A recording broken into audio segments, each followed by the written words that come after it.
আসসালামু আলাইকুম ওয়া রাহমাতুল্লাহি ওয়া বারাকাতুহু। বিসমিল্লাহির রহমানির রহিম। আলহামদুলিল্লাহ ওয়াসসালাতু ওয়াসসালামু আলা রাসূলিল্লাহ ওয়া আলা আলিহি ওয়া সাহবিহি আজমাইন ওয়া বাদ। সম্মানিত মসজিদের মুসল্লিগণ এবং দ্বীনি জ্ঞান অর্জনের ক্ষেত্রে আগ্রহী উদ্গ্রীব ভাই এবং বোনেরা, আল্লাহ রাব্বুল আলামিনের প্রশংসা এবং প্রিয় রাসূল সাল্লাল্লাহু আলাইহি সাল্লামের উপর সালাতু সালামের পর আমাদের ফিকহুদ দাওয়া বিষয়ক জ্ঞান অর্জন সম্পর্কে যে কোর্স ফজর পরে আমরা শুরু করেছি, একটি পর্ব হয়েছে, আর তাতে বেশ কিছু বিষয় নিয়ে আলোচনা করেছি। আল্লাহ রাব্বুল আলামিন যেন এই বিষয়গুলি আমাদেরকে সবসময় মনে রেখে সে অনুযায়ী আমাদেরকে দাওয়া ইলাল্লাহর কাজ, আল্লাহ রাব্বুল আলামিনের দ্বীনের দিকে নিজেকে প্রথম আহ্বান করা, তারপরে আপনজন, প্রিয়জন, কাছের লোকেরা, আত্মীয় স্বজন, পাড়া প্রতিবেশী, আর তারপরে দূরের মানুষ। লিউনযিরাকুম বিহি ওমান বালাগ, নবী সাল্লাল্লাহু আলাইহি ওয়াসাল্লামের দাওয়াত সম্পর্কে আল্লাহ বলছেন যে যারা তোমরা সামনে রয়েছে তাদেরকে সতর্ক সাবধান করা, দাওয়াত দেওয়া, এবং ওমান বালাগ যাদের কাছে পৌঁছবে, পরে পৌঁছিবে, হয়তো ডাইরেক্ট না পৌঁছে ইনডাইরেক্ট পৌঁছিবে হয়তো, কিন্তু তাদের কাছে পৌঁছানো উদ্দেশ্য। অনেক সময় সরাসরি সামনে হয়তো অল্প লোক, কিন্তু হতে পারে এই কথাগুলি আপনাদের মাধ্যমে, আজকাল সোশ্যাল মিডিয়ার যে ভালো একটা দিক রয়েছে তার মাধ্যমে এমন মানুষদের কাছে দ্বীনের দাওয়াত পৌঁছে যাচ্ছে যাদের কাছাকাছি যাওয়া কোনো মতেই সম্ভব ছিল না। দাওয়া ইলাল্লাহর কাজ এত গুরুত্বপূর্ণ কাজ, এর মাধ্যমে এমন ঘরে, এমন মানুষের অন্তরে আপনি ইসলামের কথা নামিয়ে দিতে পারবেন যে পৃথিবী দখল করে সেটা সম্ভব নয়। ক্ষমতার বলে মানুষের শরীরের ওপর রাজত্ব করা যেতে পারে, কিন্তু মানুষের অন্তরের ওপর হুকুমত করা যায় না। আপনার অনুগত হবে না যদি সে অন্তর থেকে সন্তুষ্ট না থাকে। কিন্তু দাওয়া ইলাল্লাহর কাজ হচ্ছে মানুষকে সুসংবাদ দেওয়া, সতর্ক করা, তাদের হিতাকাঙ্ক্ষী হওয়া, তাদের উপর মায়া মমতা করা, তাদের সাথে ভালোবাসা প্রদর্শন করা, তাদের জন্য কল্যাণ চাই। আমরা আপনাদেরকে নিয়ে জান্নাতে যেতে চাই। আমরা কেন জান্নাতের পথ ছেড়ে দিচ্ছেন, কেন জাহান্নামের পথে যাচ্ছেন? এই যে একটা দরদ, ব্যথা এবং মায়া মমতা, এর জন্য মানুষের অন্তরের উপর রাজত্ব করা যেতে পারে। আর এটি হচ্ছে সবচেয়ে বড় সফলতা।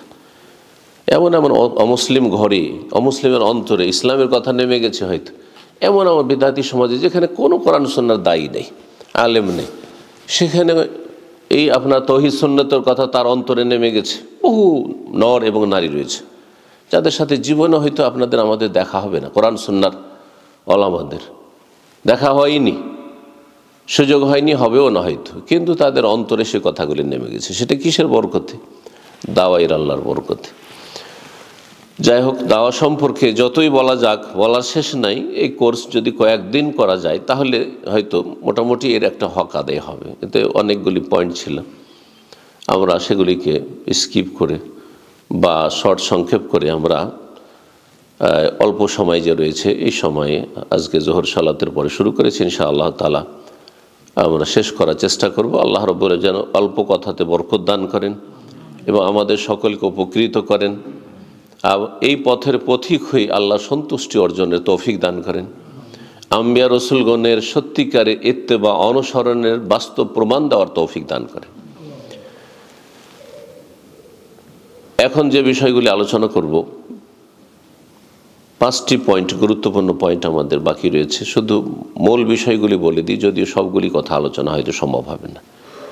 একটি হচ্ছে দাওয়াতের লক্ষ্য, উদ্দেশ্য, টার্গেট। আপনার যে কোনো কাজ করার আগে আপনাকে একটা টার্গেট নির্ধারণ করতে হবে যে আমাকে ওইখানে পৌঁছিতে হবে। বিনা লক্ষ্য উদ্দেশ্য, বিনা টার্গেটে যদি আপনি দুনিয়ারও কাজ করেন, আপনি সাকসেস না। কারণ আপনার যে গোল, লক্ষ্য উদ্দেশ্য, সেটা নির্ধারণ নেই। আপনি যাচ্ছেন কোথায় নিজে জানেন না। সে স্টুডেন্ট লাইফে হোক, অথবা আপনার ব্যবসা বাণিজ্যের ক্ষেত্রে হোক, দিনের কাজের ক্ষেত্রে হোক, দুনিয়ার কাজের ক্ষেত্রে হোক, আপনার একটা লক্ষ্য উদ্দেশ্য, টার্গেট আছে, ওখানে আমাকে পৌঁছিতে হবে। তো দাওয়া ইলাল্লাহর লক্ষ্য উদ্দেশ্য কি? কেন দিনের দাওয়াতের কাজ করবেন একটি বিষয়। 18টি পয়েন্ট লেখক উল্লেখ করেছেন। আর একটি বিষয় হচ্ছে যেটি আলোচনা করা প্রয়োজন, তা হচ্ছে আসালিবুদ দাওয়াত, দাওয়াতের পন্থা পদ্ধতি, কেমন আপনার দাওয়াতের ধরনটা হওয়া উচিত। সবাইকে কি একই রকমভাবে আপনি দাওয়ার কাজ করবেন? বিভিন্ন স্তরের মানুষ রয়েছে যারা ইসলামের পথ থেকে বিচ্যুত বা ইসলামের ক্ষেত্রে ঘাটতি রয়েছে বা ইসলামের গণ্ডিতে আসেনি, অমুসলিম, সবাইকে একই রকম না। খ্রিস্টানদের দাওয়াত আর হিন্দুর দাওয়াত একরকম হবে না। হ্যাঁ, একজন ব্যক্তি হয়তো মুসলিম সমাজে যেসব বেদাতপন্থী রয়েছে, কিছু আছে যারা সুফিজমে বিশ্বাসী, কিন্তু আল্লাহর সাথে ভালোবাসা, তাদের আপন জায়গায় ভালোবাসা আছে, ভালোবাসার পদ্ধতি ভুল। রাসূলের সাথে ভালোবাসা অনেক বেশি আছে, কিন্তু পদ্ধতি ভুল। বড় ওলামায়ে কেরামদেরকে ভালোবাসে, কিন্তু ভালোবাসার ক্ষেত্রে অতিরঞ্জন, বাড়াবাড়ি, ভুলু, বিভ্রান্তির শিকার। এই জন্য এদের দাওয়াতের পদ্ধতি। আর এক শ্রেণীর লোক যারা সাহাবায়ে কেরামদের শত্রু, সাহাবায়ে কেরামদেরকে মুসলিম মনে করে না, গালমন্দ করে,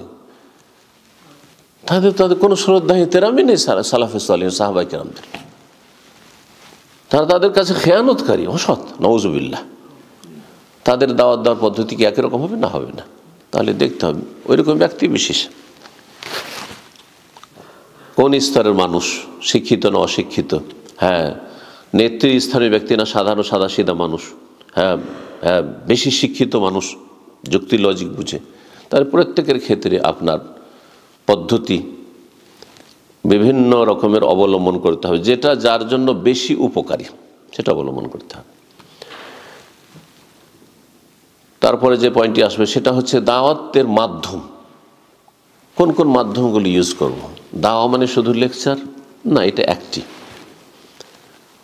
বিভিন্ন পদ্ধতি রয়েছে, হ্যাঁ, বিভিন্ন রকমের মাধ্যম রয়েছে। হ্যাঁ, সেই মাধ্যমগুলি আমরা জানব এবং ব্যবহার করব দাওয়াতের ময়দানে যখন নামব। কি কি মাধ্যম আমরা ইউজ করতে পারি।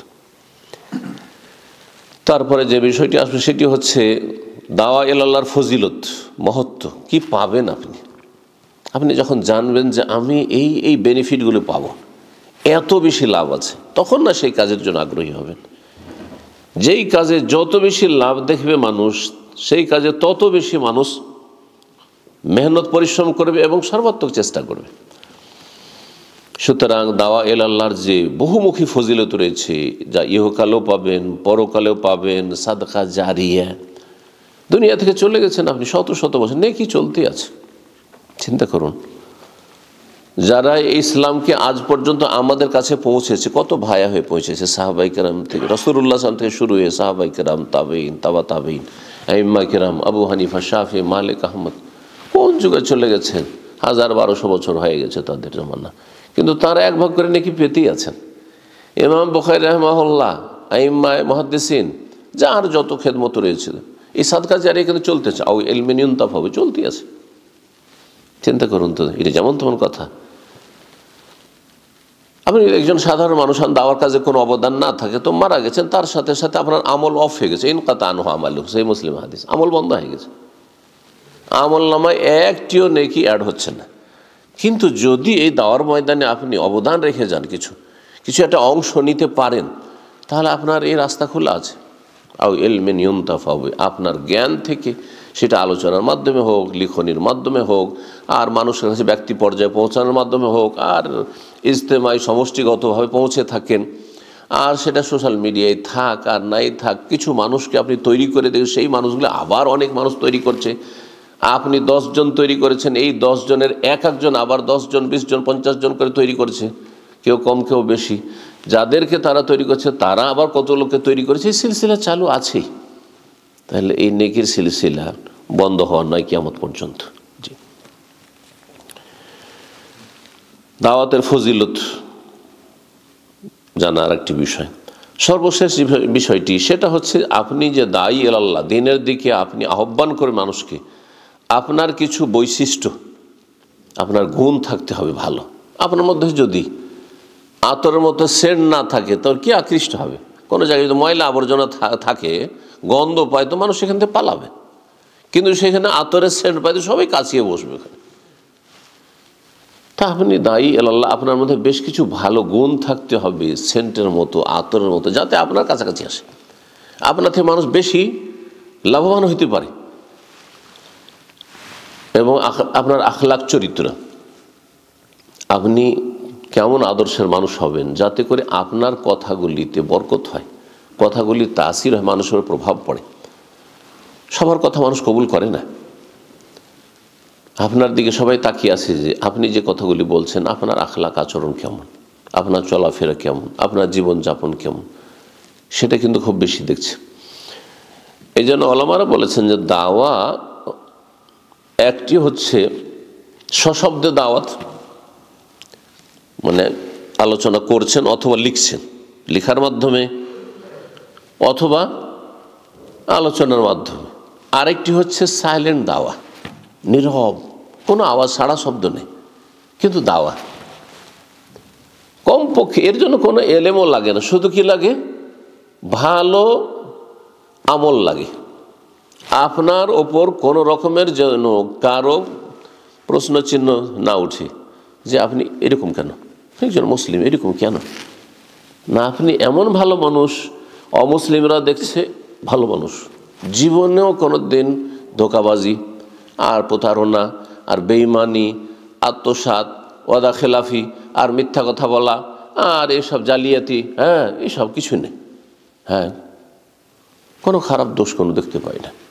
মানুষের সাথে হাসি মুখে কথা বলা, যেসব ইসলাম শিখিয়েছে, ভালো আচরণ করা, পরোপকারী হওয়া, মানুষের উপর মায়া মমতা করা, জি, ছোটকে স্নেহ করা, বড়কে সম্মান করা, সাইলেন্ট দাওয়া। আপনি কোনো কথা বলছেন না, কিন্তু আপনার প্রতিবেশী যদি জীবনেও কোনোদিন আপনার দ্বারা কষ্ট না পায় আর সবসময় আপনার দ্বারা বেনিফিটেড হয়েছে, উপকার পেয়েছে, ওতে কিন্তু আকৃষ্ট হবে, এই লোকটা এত ভালো কেন, আমার নিজের আত্মীয় স্বজন তো এত উপকার করেন না, এত আমার সাথে ভালো আচরণ করে না, আমার স্বজাতি যারা অমুসলিম, তার স্বজাতি, তার জাতি, তারা ভালোই আচরণ করে না, তারা দুর্ব্যবহার করে, কিন্তু একজন মুসলিম তার এত ভালো আচরণ কেন করে, কিভাবে এই লোকটি এরকম তৈরি হইল? তখন সেই ব্যক্তি আকৃষ্ট আপনার কাছ থেকে জানতে চাইবে আপনি কোথা থেকে এই ভালো চরিত্রগুলি শিখেছেন। এই জন্য দায়ীর আখলাক, চরিত্র এবং তার ভালো গুণ, বৈশিষ্ট্য, এগুলি জানতে হবে, যাতে করে আমাদের মধ্যে সেই গুণগুলি থাকে। আল্লাহর তৌফিক দান করেন। তো সংক্ষেপে এই কথাগুলি বললাম। আমাদের আজকের যে পুরো আলোচনা, তার যে বিশেষ যে পয়েন্টগুলি রয়েছে সেগুলি সম্পর্কে বললাম। একটি কথা সকালে বলেছিলাম, হয়তো মনে আছে, যে দিনের দাওয়াতের জন্য জরুরি নয় যে আপনাকে ফেরেশতা হয়ে যেতে হবে। আমরা কেউ ফেরেশতা না, আমাদের সবার কি আছে, ভুল আছে। আপনার যদি কিছু ঘাটতি থাকে এমন ক্ষেত্রে যেটা হয়তো আমার নাই, কিন্তু অন্য ক্ষেত্রে আমার ঘাটতি আছে যেটা আপনার নাই হয়তো। তো মানুষ ত্রুটিযুক্ত, ভুলের ঊর্ধ্বে মানুষ নাই, মানুষ মাত্র ভুল হবে, কম আর বেশি। ভুল থাকলে আপনি কোনো কিছু আমল যদি না করতে পারেন, তাহলে কি দাওয়াত দেবেন? না, না দাওয়াত দেবেন। এবং আপনার থেকে আপনার ভুল হচ্ছে সেজন্য আপনার ভালো কথা নেব না, এটাও কিন্তু আমাদের জনগণের মোটেই উচিত নয়। আপনার কথাটি ভালো কিনা, আল্লাহর কথা, রসুলের কথা কিনা, এটা দেখার বিষয়। আপনি কথার আমল করছেন সেটা আপনার ত্রুটি, কিন্তু আপনার কথাটি তো আল্লাহ এবং তার রসুলের, কেন নেব না? ভালো কথা তো সেটি। ওলামারা বলেছেন যে গোনাহ থেকে মুক্ত হওয়া, পাপ মুক্ত হওয়া, এটি একটি ফরজ কাজ। একজন মানুষকে, মুসলিমকে গোনাহ, পাপ থেকে মুক্ত হইতে হবে, যেন পাপের সাথে জড়িত না থাকে, এটা একটি ফরজ। আর একটি ফরজ হচ্ছে দাওয়ার কাজ করা ফরজ। আপনি কিছু পাপ থেকে মুক্ত হতে পারছেন না, পাপের সাথে জড়িত, একটা ফরজ তরক করছেন, সেজন্য আর একটা ফরজ ছেড়ে দেবেন, যে দুইটা ফরজ ত্যাগকারী হবেন আপনি। আশা করি কথাটা বুঝতে পেরেছেন। একটি ফরজ আমার ঘাটতি আছে, মেলাগুলি আমল করতে পারছি না আমি, কিন্তু তাই বলে আমি দাওয়ার কাজটা আমি করবো না, আর এক ফরজ ছাড়বো দিয়ে গুনাহগার হবো না, ডবল গুনাহ করবো না। যদিও সবচেয়ে বেস্ট, যদি আপনি চান যে আপনার দাওয়াতে বারাকা হোক, মানুষ আপনার কথা সাদরে গ্রহণ করুক, তাহলে আপনি একজন আদর্শ মানুষ হবেন। আপনি নিজের জীবনের লাইফের ছিদ্রগুলি বন্ধ করবে, যাতে করে কোনো সুযোগ না পায় মানুষ আপনার ত্রুটি ধরার। এটা চেষ্টা করে যেতে হবে, কিন্তু চেষ্টা করে অনেক সময় মানুষ ব্যর্থ হয়, পারে না অথবা করে না। এর দলিল হিসাবে বলা যেতে পারে আয়াতুল কুরসির ফজিলতের শিক্ষা। সহিহ বুখারীর হাদিস, আমরা এই ঘটনা জানেন যে আবু হুরায়রা রাদিয়াল্লাহু তাআলা আনহুকে ওই সাদকায়ে ফিতরের খেজুর মসজিদে রাখা আছে, আর পাহারা দেওয়ার জন্য, সিকিউরিটির জন্য রেখেছেন রাসূলুল্লাহ সাল্লাল্লাহু আলাইহি ওয়াসাল্লাম। শয়তান মানুষের সুরত ধরে, চোরের সুরত ধরে আসছে, আর কি করছে, খেজুর চুরি করতে শুরু করছে। এক রাত ধরা খেলো, তারপর ধরা খেয়ে গেল, খুব কান্নাকাটি করলো, তাকে ছেড়ে দিল, মায়া লাগলো। দ্বিতীয় রাতে আবার ধরা খেলো। নবী সাল্লাল্লাহু আলাইহি ওয়াসাল্লাম প্রতিদিন ফজর জিজ্ঞাসা করছেন যে মা ফাআল আসিরুকাল বারিহা, তোমার এই বন্দি কোথায়, তোমার কয়েদি কোথায়? তো ইয়া রাসূলুল্লাহ, চোর ধরেছিলাম, কিন্তু সে খুব কান্নাকাটি করলো, অভাবী মানুষ, আর ছেলে মেয়ে না খেয়ে আছে, মায়া লেগে গেলো, ছেড়ে দিল। বলে রাসূলুল্লাহ সাল্লাল্লাহু আলাইহি ওয়াসাল্লাম বললেন যে তোমাকে সে যে আছেন না, সায়াউদ, আবার আসবে, ওই চোর আবার আগামী রাতে আসবে, পাহারা দিয়ে বসে আছেন, আবার চলে এসছে, চুরি করছে, আবার ধরেছেন, আজকে ছাড়বো না। খুব কান্নাকাটি করলো। দ্বিতীয় দিনও মায়া হয়ে গেল, খুব যখন কান্নাকাটি করলো আর নিজের অভাবের কথা বলল, ছেড়ে দিলেন আবু হুরায়রা রাদিয়াল্লাহু তাআলা আনহু। ফজরে আবার রাসূলুল্লাহ বলছেন যে তোমার বন্দি কোথায়, কয়েদি? ইয়া রাসূলুল্লাহ, আজকে খুব মায়া লেগেছে, তার কান্নাকাটি দেখে ছেড়ে দিলাম, কিন্তু আবার আসবে। বলছেন আবার তো চুরি করতে আসবে চোর, তিনি তো রাতে এসছে।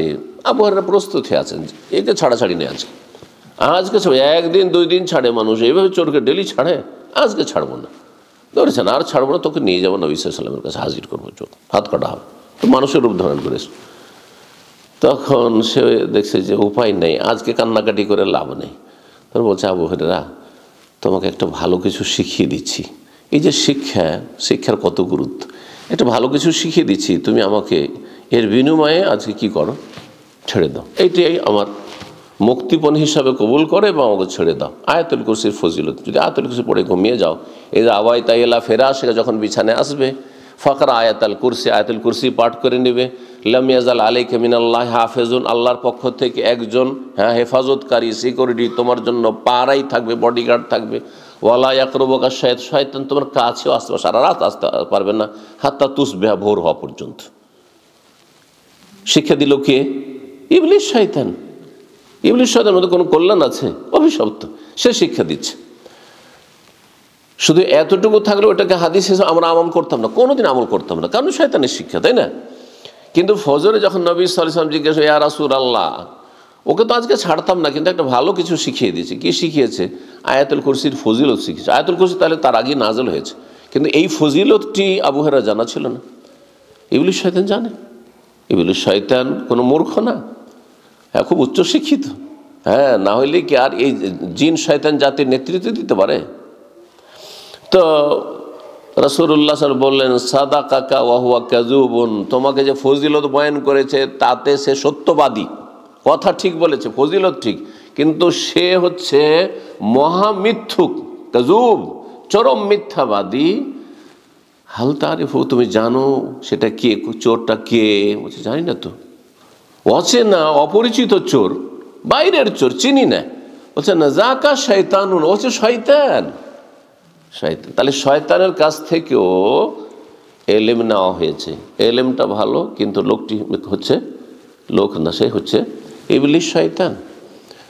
অনুমোদন যেহেতু নবী সাল্লাল্লাহু আলাইহি ওয়াসাল্লাম দিলেন, এই হাদিসটি তাকরীর বলা হয়। হাদিস তিন প্রকারের: কওলি, বাচনিক হাদিস; ফেলি, নবী সাল্লাল্লাহু আলাইহি ওয়াসাল্লাম আমলগত হাদিস; আর তাকরীর মানে নবী সাল্লাল্লাহু আলাইহি ওয়াসাল্লাম যেটাকে কি করেছেন, সাপোর্ট করেছেন। একটা কথা কেউ বর্ণনা করেছে, হ্যাঁ, যেমন আজানের স্বপ্ন বর্ণনা করলে সাহাবীরা, অথবা একটি কাজ কেউ করে ফেললো কোনো সাহাবী, একটি দোয়া পড়ে ফেললো, যেমন রব্বানা লাকাল হামদু হামদান কাসীরান তাইয়্যিবান মুবারাকান ফি, এটি তাকরীর হাদিস। এক সাহাবী পড়েছেন, মানিল মুতাকাল্লিম, আর কে এই দোয়াটি বললো? ভয়ে কেউ কথা বলছে না। তারপরে ভয়ে ভয়ে একজন বলছে, আমি দেখছি 30-এর বেশি ফেরেশতাকে দৌড় দিচ্ছেন নেকিটা নিয়ে যাওয়ার জন্য আল্লাহর কাছে। হাদিস হয়ে গেল এটি। ঠিক ওই রকমই ইবলিসের এই ফজিলত বয়ানটি নবী সাল্লাল্লাহু আলাইহি ওয়াসাল্লাম যখন সাপোর্ট করলেন, তখন সেটি কী হয়ে গেল? হাদিসের রসুলে পরিণত হলো। এক কথায় অসৎ লোকের কাছ থেকেও ইসলাম শেখা যাবে, হ্যাঁ, দিনের জ্ঞান নেওয়া যাবে, যদি নিশ্চিত হয় যে কথাটি ঠিক। আবার এটাকে ভুল ক্ষেত্রে অনেকে ব্যবহার করছে। বেদাতি হুজুর থেকেও এলেম নেওয়া যাবে, হ্যাঁ, জঙ্গিদের থেকে, জঙ্গি বক্তাদের কাছ থেকে এলেম, না না না না। আপনি যেহেতু পার্থক্য করতে পারছেন না যে কোনটা ঠিক কোনটা ভুল বলছে, হ্যাঁ, মধুতে দুধে যে বিষ মিশিয়ে দিচ্ছে ওইটা বুঝতে পারছেন, এই জন্য আপনার জন্য জায়েজ নাই। বোঝা গেছে না? কিন্তু যেখানে আপনি পার্থক্য করতে পারবেন সেখানে নিতে পারবেন। যেমন আমার সামনে যদি একটা বেদাতি ওয়াজ দেন, বেদাতি কিতাব দেন, হ্যাঁ, মকসুদুল মুমিন, আমি বলে দেবো যে এটা ঠিক ওইটা ভুল, ঠিক না, ইনশাআল্লাহ। তো যখন বলতে পারবো তাহলে এই বইগুলি আমি পড়তে পারবো। কিন্তু সাধারণ মানুষের জন্য পড়া জায়েজ না। যেই ব্যক্তি হক বাতিলে তমিজ করতে পারছেন না, পার্থক্য, তার জন্য পড়া জায়েজ না। এখানে যেহেতু নবী সাল্লাল্লাহু আলাইহি ওয়াসাল্লাম তমিজ করে দিলেন যে শয়তান মহামিথ্যুক, কিন্তু এর কথাটি হচ্ছে সত্য, তাহলে কি হয়ে গেল? স্পষ্ট হয়ে গেল। এই জন্য এই হাদিস থেকে বিভ্রান্ত হবেন না। কিছু কিছু বক্তারা মানুষকে গোমরাহ করেছে, সবার কাছ থেকে এলেম নেওয়া যায়, কারণ নেওয়া যাবে না। হ্যাঁ, সবার কাছ থেকে নেওয়া যাবে, বেদাতি হুজুর থেকে এলেম নেওয়া যায় না, না মোটেই না। অমুক থেকে নেওয়া যাবে, শিরক বিদআতের শিক্ষা দিচ্ছে আর গোমরাহ করছে মানুষকে, মানুষকে জঙ্গি বানিয়ে দিচ্ছে, তার কাছ থেকে না না না এলেম নেওয়া যাবে না। কারণ আপনি বুঝছেন না যে তার কোনটা ঠিক কোনটা ভুল। যখন বোঝার যোগ্যতা হবে তখন নিতে পারবেন। অথবা কোরআন সুন্নাহ আলেমের কাছে, সেটা যেমন নবী সাল্লাল্লাহু আলাইহি ওয়াসাল্লামের কাছে গিয়ে ইবলিসের কথাটির কি হয়ে গেল? অনুমোদন, সাপোর্ট হয়ে গেল নবী থেকে, তখন নেওয়া গেল। ঠিকই তেমনি এসে ভালো কোনো সালাফি আলেমকে জিজ্ঞেস করেন যে এই কথাটি অমুক বেদাতি বক্তা বলেছে বা জঙ্গি বক্তা বলেছে, কথাটি কি ঠিক? যদি বলেন যে ঠিক, তখন নিতে পারবেন আপনি।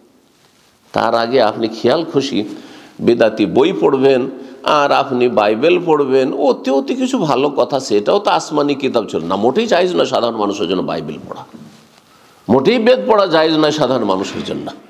যেখানে উমর রাদিয়াল্লাহু তাআলার উপর রাগান্বিত হচ্ছে নবী করিম সাল্লাল্লাহু আলাইহি ওয়াসাল্লাম, যেমন তেমন কথা নয় বিষয়টি। আল্লাহ বুঝার তৌফিক দান করুন। যাই হোক, কথা না বাড়িয়ে বলছিলাম, প্রথম পয়েন্টটি ছিল দাওয়ার লক্ষ্য উদ্দেশ্য। দাওয়ার অনেকগুলি লক্ষ্য উদ্দেশ্য রয়েছে, তার মধ্যে দু চারটি আমরা আপনাদের সামনে আলোচনা করি।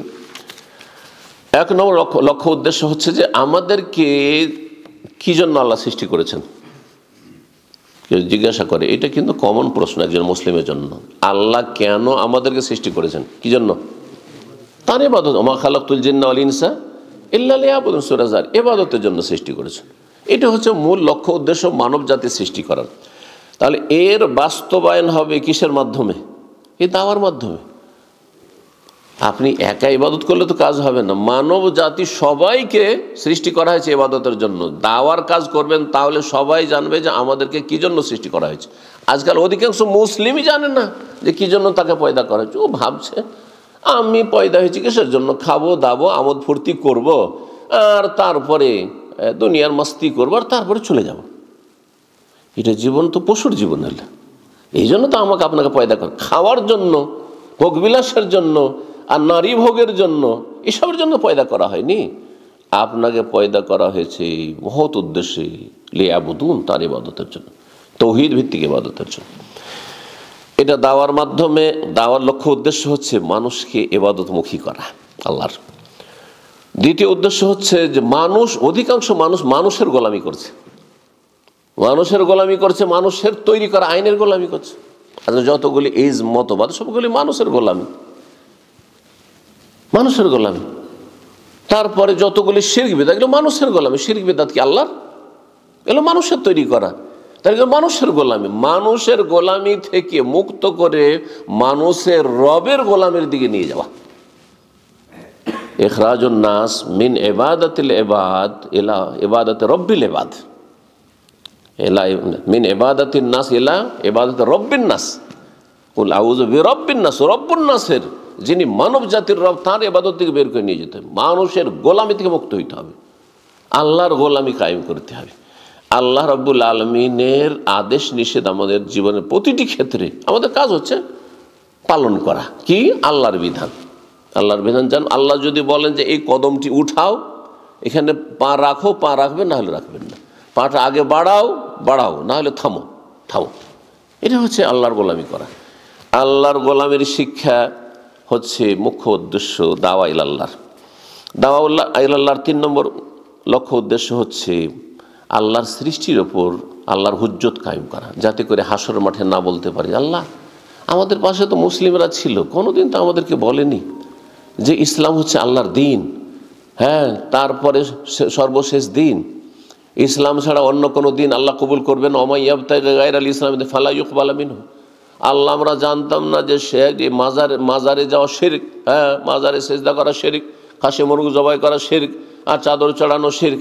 আল্লাহ জানতাম না যে মিলাদ কোনো উৎসব নয়, জায়েজ নয়, এটি বিদআত, জানতাম না, এরা তো বলেনি। হ্যাঁ, অনেকে তো এরা আশেপাশে ছিল, তখন ফেঁসে যাব কিন্তু আমরা যদি তাদের না জানাই। তো এই জন্য আল্লাহর কাছে কালু মাযরাতান ইলা রাব্বিকুম ওয়া লাআল্লাহুম ইয়াত্তাকুন। সূরা আরাফে যে জাতিকে বনী ইসরাঈলকে বাঁদর বানিয়ে দেওয়া হয়েছিল, কেন বাঁদর বানানো হয়েছিল? তারা একটি অপরাধ করছিল। একদল বলছে যে আদা খাবে, স্বাদ পাবে, কিছু বলবো না। আর বলছে না, আমরা অন্যায় কাজে বাধা দেব, মানুষকে উপদেশ দেব ভালো কাজের, নিষেধ করবই এসব ভুল কাজ থেকে। কি জন্য? মাযরাতান ইলা রাব্বিকুম, আল্লাহর কাছে ওজর পেশ করতে। আল্লাহ আমরা বলেছি কিন্তু, জানিয়েছি কিন্তু, কোনো সুযোগ নাই তাদের। ওয়ালা আল্লাহ, এত দ্বিতীয় উদ্দেশ্য হচ্ছে যে বলতে বলতে একদিন হয়তো ভালো হয়ে যাবে, সংশোধন হয়ে যাবে। অনেকে হয়তো আপনার আশেপাশে বেনামাজি, একদিন 2 দিন 4 দিন বলে হয়তো হেদায়েত হলো না, কিন্তু একসময় হেদায়েত হয়ে গেল। অনেকে 10 বছর 20 বছর, অনেক ভাইদের সাথে দেখা হয় এখন, সৌদি আরবে থেকেছে তারা, বরং দাম্মামে আমার কাছাকাছি থেকেছে, কোনোদিন ইসলামিক সেন্টারে এত বিদ্বেষ ছিল, আসেনি, দেশে যাওয়ার পরে হেদায়েত হয়ে গেছে। কেউ কেউ এমন আছে 10 বছর 20 বছর পর, আবু সুফিয়ান সারা জীবন ইসলামের শত্রুতা করে করে করে শেষকালে মক্কা বিজয়ের বছর ইসলাম গ্রহণ করছে রাদিয়াল্লাহু তাআলা আনহু। তো এমন লোক শুধু সেই যুগেই ছিল এমন তো কথা নাই, আজকেও আছে ওই রকম। কেউ তাড়াতাড়ি হেদায়েত হবে, কেউ বিলম্বে হবে, কেউ হবে না, কিন্তু তার উপর আল্লাহর হুজ্জত কায়েম হয়ে যাবে। এটি হচ্ছে দাওয়ার লক্ষ্য উদ্দেশ্য। দাওয়ার লক্ষ্য উদ্দেশ্য হচ্ছে অনেক মানুষ মুসলিম কিন্তু দিনের আহকাম, মাসাইল, ফারায়েজ, ওয়াজিবাত জানে না, হুকুম আহকাম জানে না, হালাল হারাম জানে না, অনেক নাজায়েজ কাজ করছে।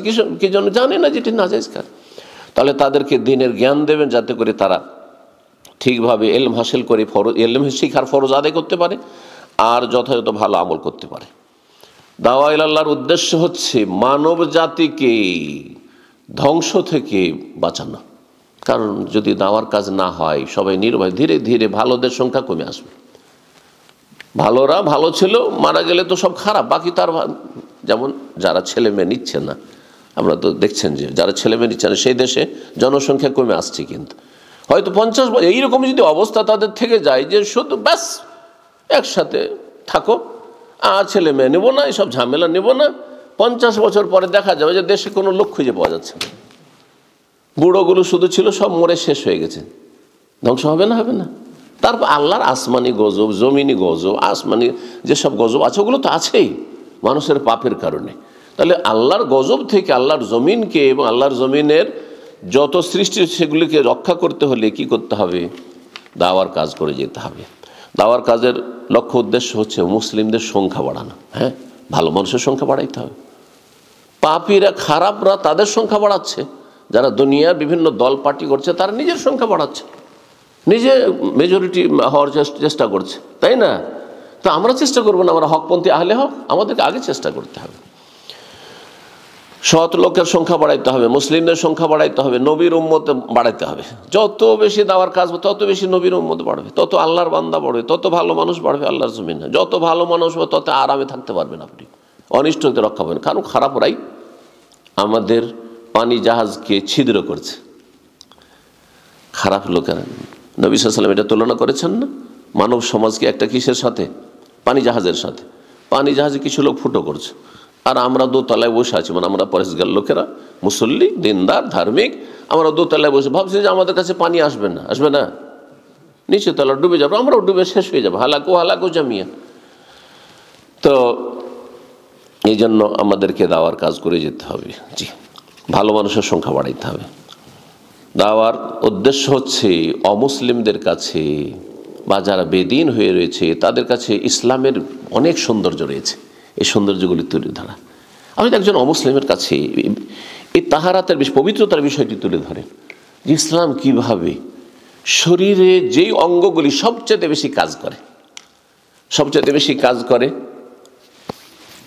এই দুটো হাত, তাই না, দুটো পা, হ্যাঁ, আর এই মুখমণ্ডল, ঠিক কিনা?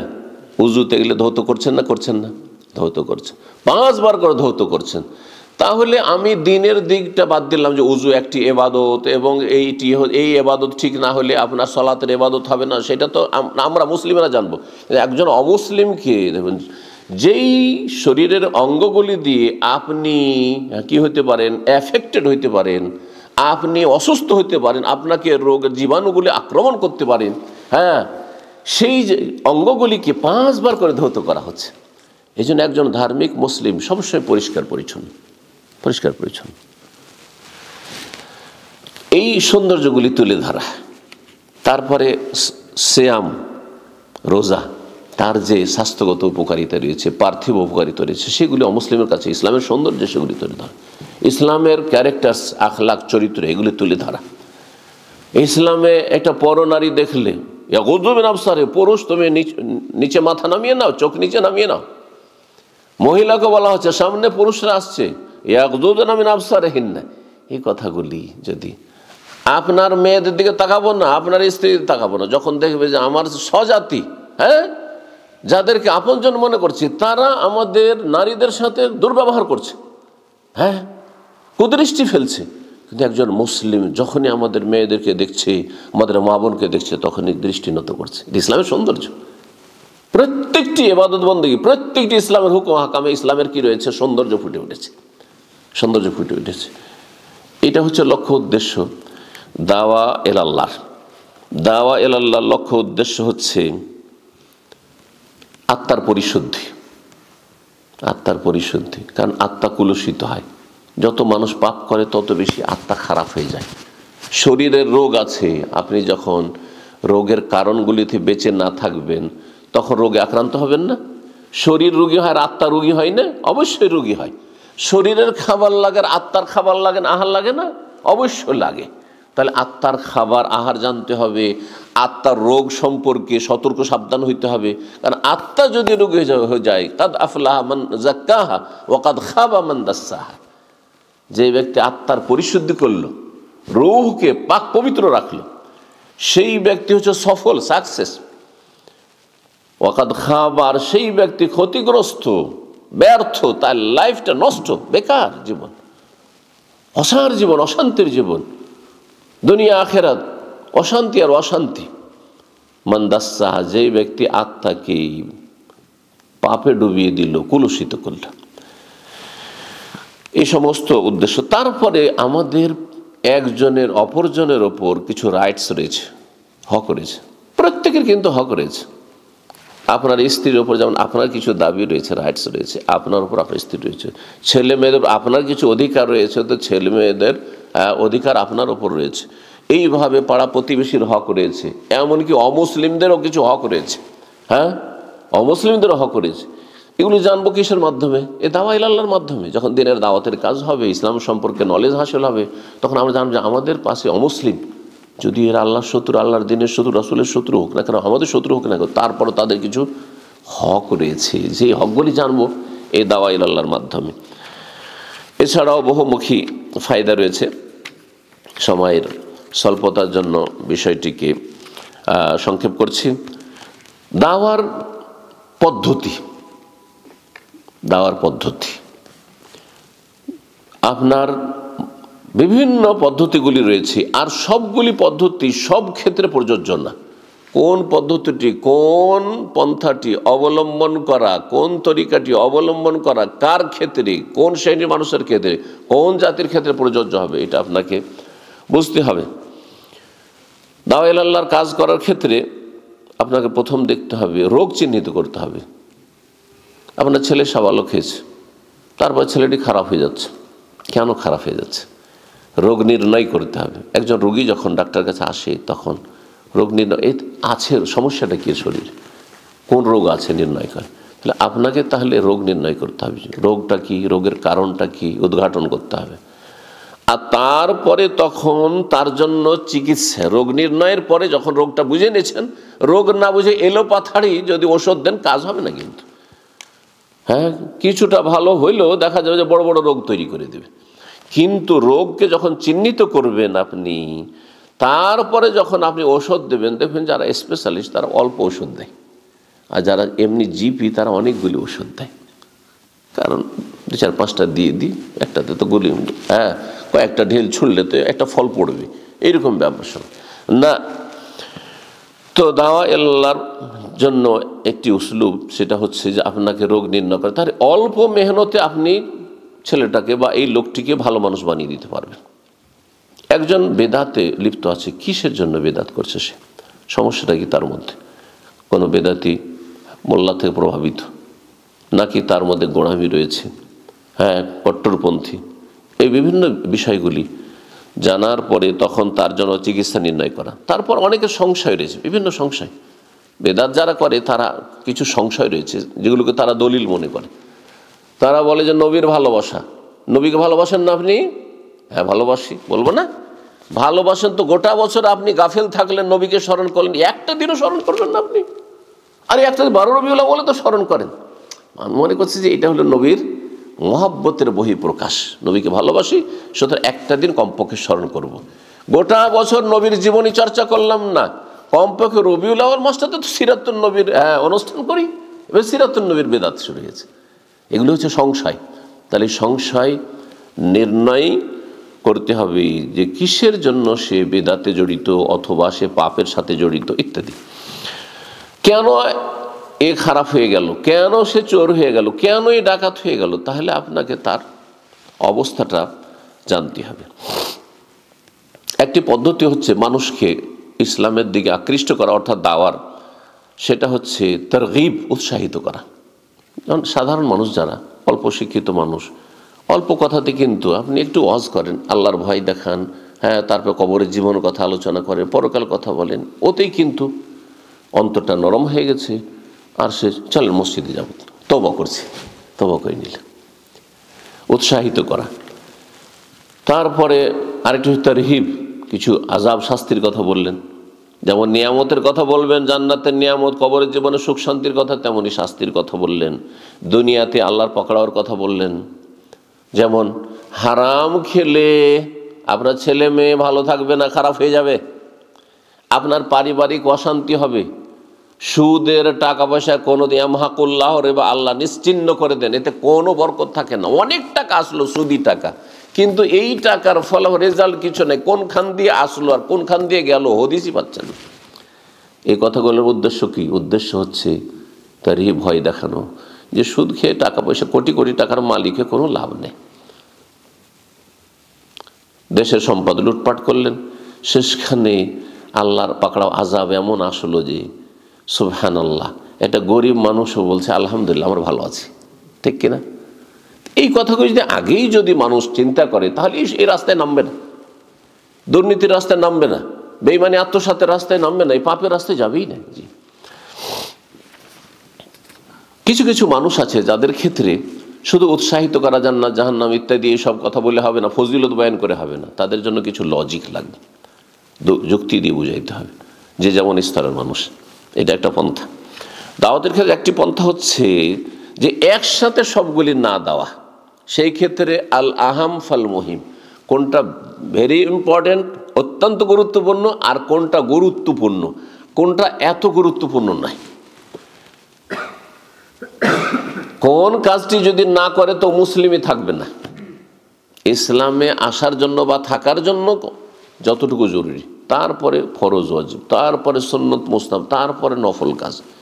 এখন একজন 5 ওয়াক্ত নামাজ পড়ে না, আর ওকে যদি মাসে 3টি রোজার ফজিলত বয়ান করেন, আর সোমবার বৃহস্পতি রোজার ফজিলত বয়ান করেন, তো এটা দাওয়ার কাজ হইল না, এটা জ্ঞানীর পরিচয় হলো না।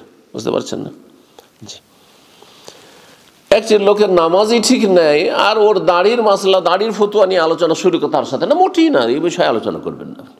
এটা বলে তাদাররুজ ফি দাওয়া, দাওয়ার ক্ষেত্রে ধীর গতিতে। আল্লাহ তো ইচ্ছা করলে তাওরাত ইনজিলের মতো একবারই 30 পারা কোরআন নবীকে দিয়ে দিতেন, পারতেন না দিতে? দিতে পারতেন, কিন্তু 23 বছরে অল্প অল্প অল্প অল্প করে মাসাইল নাজিল হচ্ছে।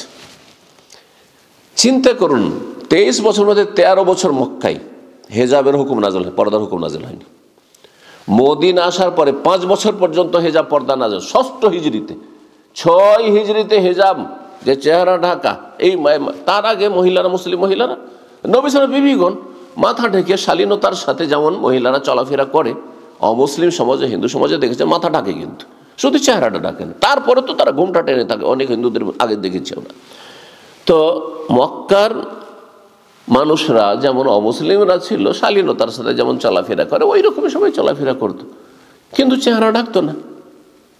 এই জন্য মা আয়েশা রাদিয়াল্লাহু তাআলা বলছেন যে সাফওয়ান বিন মুআত্তাল আমাকে হেজাবের বিধান নাযিলের আগে দেখেছিলেন, সেজন্য চিনে ফেলেছে।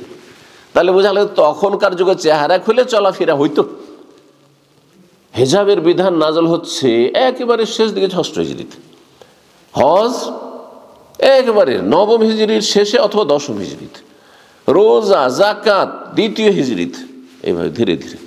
মদ হারাম হচ্ছে মদিনায়, মক্কায় 13 বছর মদ খেতে আছে, মদ খাচ্ছে, অমুসলিম কাফেরও মদ খাচ্ছে মক্কার, আর মুসলিমের মদ খাচ্ছে, কারণ মদে ডুবি চলে জাতি।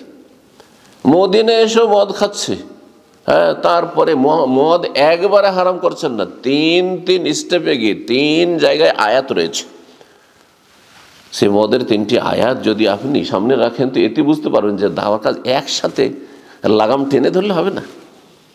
আরে ছেলেমেয়েরা এখানে বসবাস করে একটা খারাপ পরিবেশে, আরে এমন লাগাম টেনে ধরছেন যে সামান্য ভুলও ছাড় দিচ্ছেন না, আপনি সামান্য ভুলে একবার ধরছেন, কি বিদ্রোহী হয়ে যাবে।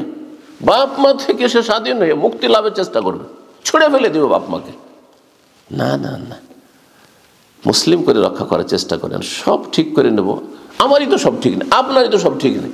আপনি 40-50 বছর বয়সে নামাজ ধরেছেন, হ্যাঁ, আপনার কত পাপ ছিল আপনার জীবন, আর আপনি ছেলেকে চাইছেন যে আমি 10 বছর বয়সে একবারে ফেরেশতা বানিয়ে দেবো, হবে নাকি?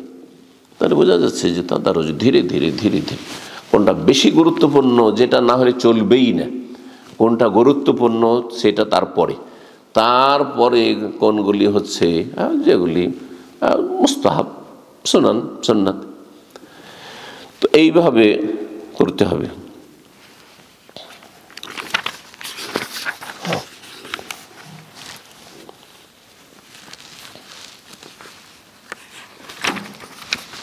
আমরা কথা যেহেতু লম্বা হয়ে যাচ্ছে, আর বেশি লম্বা আর আলোচনা না করে দাওয়াতের মাধ্যম নিয়ে আলোচনা, একটি পয়েন্ট বলেছিলাম, ওয়াসাইলুদ দাওয়াত, দাওয়াতের মাধ্যম। দাওয়াতের বিভিন্ন মাধ্যম রয়েছে।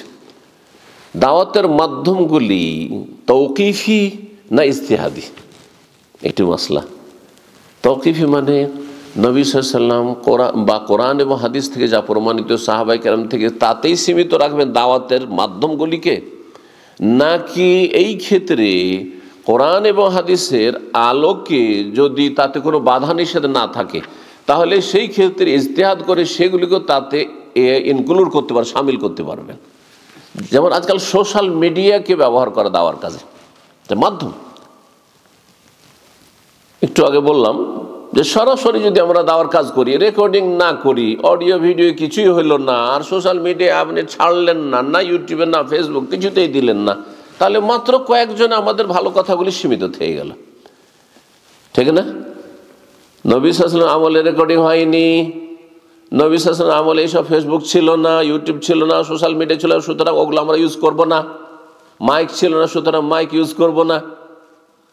তাহলে ওই কোনায় যারা বসে আছে আমার আওয়াজ শুনতে পাচ্ছে না, সামনে আছে তারপর শুনতে পাচ্ছে না, ঠিক না? এই জন্য যদি শরীয়তের আলোকে কোনো বাধা নিষেধ না থাকে, আপত্তি না থাকে, নাজায়েজের কোনো দিক নেই, তাহলে আপনি দাওয়াতের মাধ্যমের ক্ষেত্রে ইজতিহাদ করতে পারবেন, কোনো অসুবিধা নেই। কিন্তু সেটা কাফেরদের অনুকরণ না হয়, অসৎ লোকদের অনুকরণ না হয়, যেমন ড্রামা। কারণ এক শ্রেণীর মডার্ন লোকেরা ইসলামের খেদমতের দোহাই দিয়ে তারা কি করে, বিভিন্ন ড্রামা, তারপরে কী করে বলা হয় এগুলোকে, আপনার ফিল্ম তৈরি করে, অ্যাক্টিং করে, আর তারপরে একজন পার্ট আদায় করেছে আবু বকরের, তো আরেকজন ওমরের, আরেকজন অমুকের তমুকের, আর তারপরে ইসলামের আমি খিদমত করছি এই ড্রামা দিয়ে। না, ওটাই নাই, জায়েজ না। কারণ এগুলো অসৎ লোকদের এগুলো তকলিদ, পাপিষ্টদের তকলিদ, কাফেরদের অনুকরণ না, এগুলো করবেন না, এগুলো করবেন, এইটি দাওয়ার মাধ্যম নয়। কিন্তু ইজতিহাদের সুযোগ রয়েছে দাওয়ার ক্ষেত্রে।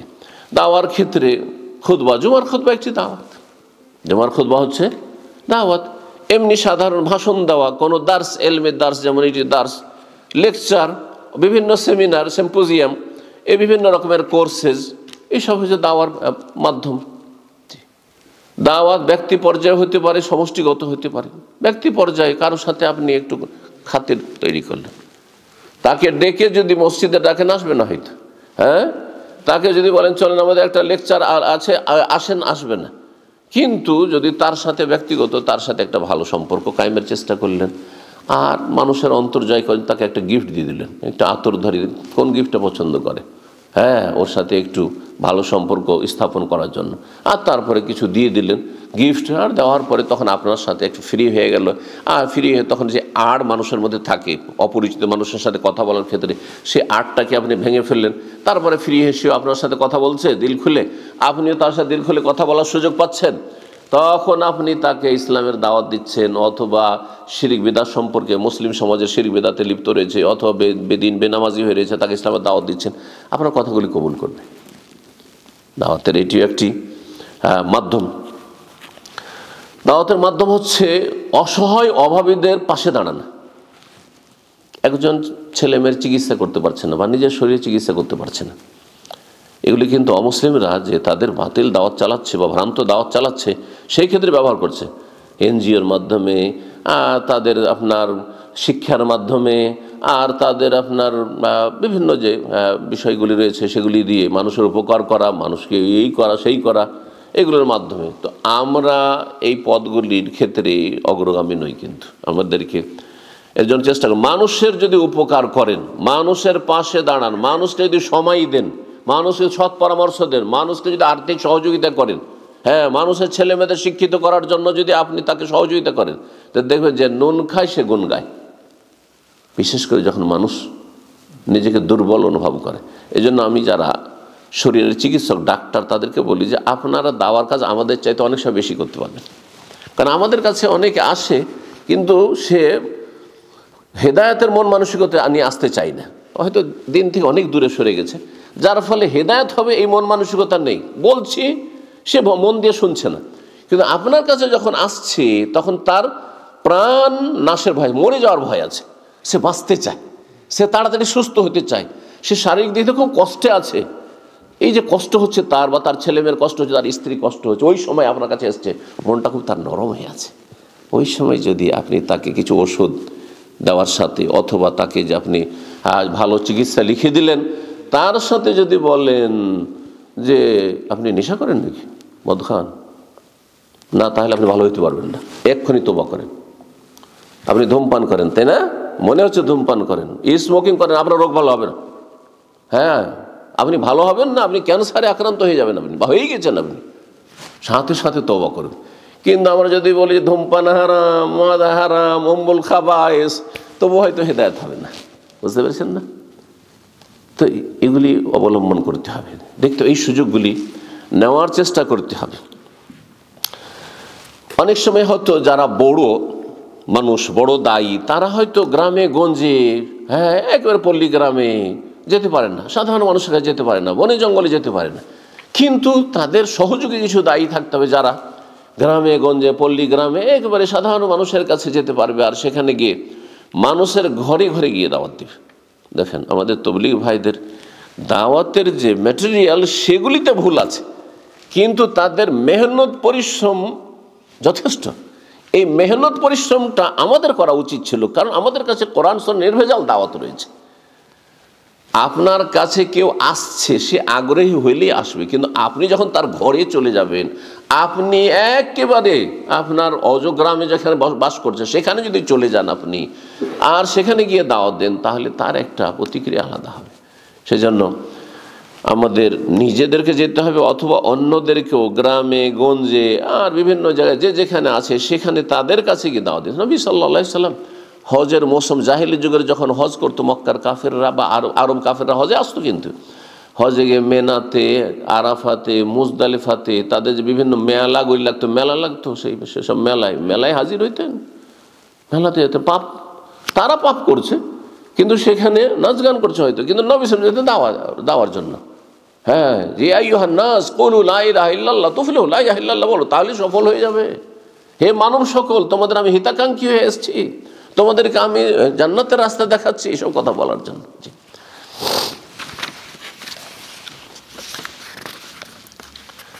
দাওয়া ইলাল্লাহর ফজিলত, দাওয়া ইলাল্লাহর অনেক ফজিলত রয়েছে। সবচেয়ে বড় ফজিলত যে এই কাজটি এত ভালো কাজ যে স্বয়ং আল্লাহ নিজে করেন। কোরআনের দুটো আয়াত রয়েছে, সকালে একটি আয়াত বলেছিলাম, আল্লাহু ইয়াদউ ইলা দারিস সালাম, সূরা ইউনূসের আয়াত নম্বর 35। আল্লাহ তোমাদেরকে জান্নাতের দিকে, দারুস সালাম, শান্তির ঘরের দিকে ডাকছেন। আল্লাহ আহ্বান করছেন, দাও ইয়াদউ থেকে তো দায়ী, আল্লাহ আহ্বান করছেন এসো জান্নাতের দিকে এসো। ওয়াহদি মাইয়াশা ইলা সিরাতিল মুস্তাকিম, যাকে চান আল্লাহ হেদায়েত করেন, যে চেষ্টা করে তাকে আল্লাহ হেদায়েত করেন, জান্নাতের রাস্তা দেখাবেন। সূরা বাকারা 221 নম্বর আয়াত রয়েছে, আল্লাহু ইয়াদউ ইলাল জান্নাতি ওয়াল মাগফিরাতি বিইজনিহি, আল্লাহ জান্নাতের দিকে আহ্বান করছেন এবং ক্ষমার দিকে আহ্বান করছেন। মানুষ যদি আমাদের সাথে কেউ খারাপ আচরণ করে তো আমরা দূরে সরিয়ে দিই। ক্ষমা চাইতে আসলে আপনি কিন্তু তাকে চান্স দিতে চান না ক্ষমা করার জন্য, যে সে একটা সুযোগ নিক আর আমার কাছে ক্ষমা চাক, এই মন মানসিকতার লোক খুবই কম পাবেন।